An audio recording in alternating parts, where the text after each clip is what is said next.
On va voir dans ce cours l'encéphale. L'encéphale est composé du prosencéphale, qui correspond en fait au cerveau, du tronc cérébral et du cervelet. Pour commencer, le prosencéphale. Ici, on a une coupe frontale du cerveau. On remarque en périphérie la substance grise et à l'intérieur la substance blanche. Le télencéphale correspond à tout ce qui est en périphérie et le diencéphale, ce qu'il y a au niveau central. Le diencéphale est composé du thalamus, en bleu ici. Le thalamus, il joue un rôle dans la sensibilité.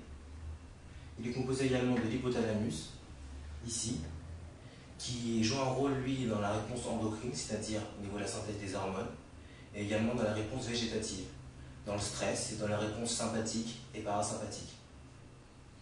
En vert, ici, on a ce qu'on appelle le corps calleux, qui est en fait des axones qui relient les deux hémisphères. On est également sur cette coupe, en violet ici, ce qu'on appelle les noyaux gris centraux. Donc, le cerveau est séparé en différents lobes. En avant, on a le lobe frontal. Le lobe frontal est le lobe de la motricité. Sur les côtés, on a le lobe pariétal, qui joue un rôle dans la sensibilité.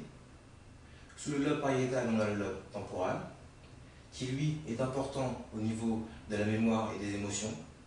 Et enfin, le lobe occipital, en arrière, qui joue un rôle dans la vision. Maintenant, on va voir le tronc cérébral.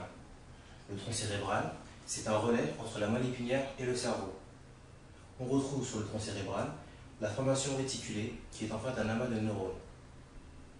Enfin, derrière le cerveau, on a le cervelet, qui lui est important pour la posture et l'équilibre.